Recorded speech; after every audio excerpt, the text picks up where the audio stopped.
round, and that's as clean. A dirty pistol will eventually cause a malfunction. Always wear your eye and ear protection. When casing is ejected from a semi-automatic, it is hot, it is hard. It can damage your eye. Number 4, we want to always use the correct ammunition for our gun. Wrong ammunition can cause serious consequences. 5, know your target and what is beyond. Your bullet could penetrate the target or possibly miss the target. You need to know that there's nothing or no one behind the target that can be harmed. Number 6, very important, never use alcohol or drugs before or during the use of your pistol. Alcohol and drugs affect your brain function. They can slow you down, they can speed you up. You need to be on your toes when you're using a pistol. I'm not talking about just illegal or prescription drugs. I'm talking about over-the-counter drugs, many of which can affect your concentration and focus. Number 7, store your gun so it is not accessible to unauthorized people.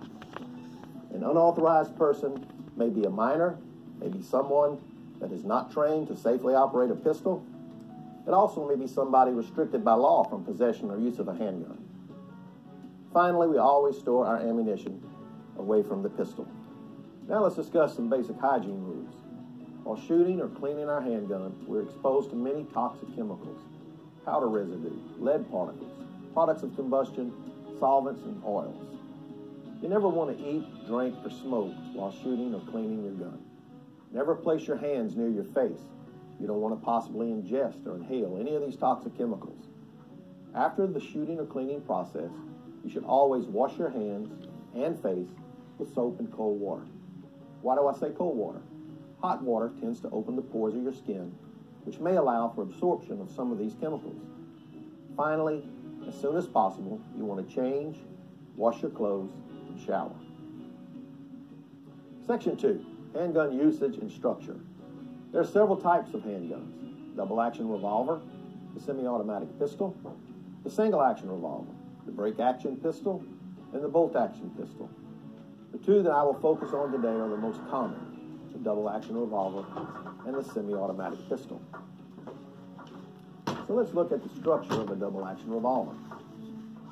There are 3 parts to a double-action revolver: the frame, which is the structural platform of the pistol. Everything else is attached to that frame. The barrel, which is a hollow tube with spiral grooves cut into it. These grooves cause the bullet to spin as it leaves the barrel, making it much more stable. Then we have the action, every part that is responsible to load, fire, and unload the handgun. How does a double-action revolver function? It's called a double-action revolver because 2 things happen when the trigger is engaged. The hammer is cocked, and the hammer is released. Now, if you notice, there is other motion that happens when I first start to squeeze the trigger. The cylinder begins to rotate, placing in line the next cartridge to be fired. Now let's safely load a double-action revolver. We're going to first follow safe handling rules. Gun pointed in a safe direction, finger off the trigger. Now we'll activate the cylinder release latch, then roll the cylinder out of the frame. This exposes individual firing chambers. You now load your cartridge into each chamber one at a time. And remember, we only use dummy rounds in a classroom setting. No live ammunition should be found in this room.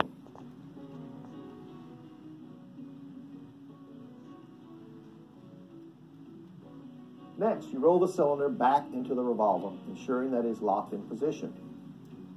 You now have a double-action revolver loaded and ready to fire. Now let's unload this double-action revolver. Again, we activate the cylinder release latch and roll the cylinder outside of the frame. Now this is called an extractor rod. Depressing the extractor rod forces all of the cartridge out of the cylinder. The gun is now unloaded. You can also manually cock a double-action revolver. This is done to increase accuracy upon firing. But once the revolver is cocked, you either have to fire it or decock it. You cannot unload in this position. I'm going to show you how to decock the revolver safely. Finger off the trigger, thumb of your shooting hand, firmly holding back the hammer. Place the thumb of your non-shooting hand between the firing pin and the hammer. Now squeeze the trigger while holding pressure on the hammer.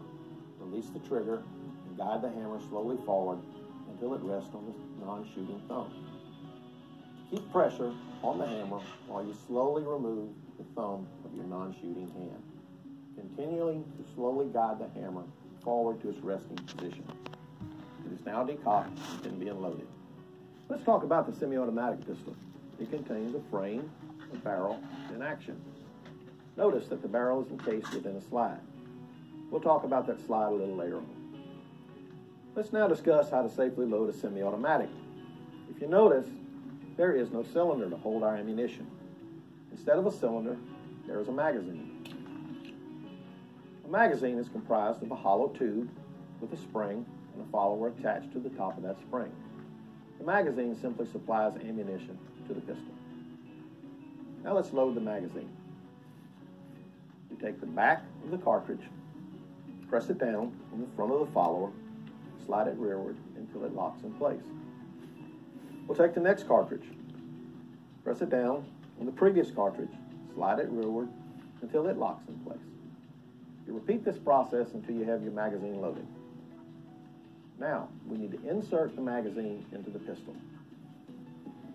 First thing, we look inside the chamber. We make sure that there are no cartridges in the chamber. Then we're going to look inside the magazine well to make sure that it is clear. Now we place the magazine in the magazine well. We firmly snap it into position, making sure it is locked. Now you have a supply of ammunition within the pistol.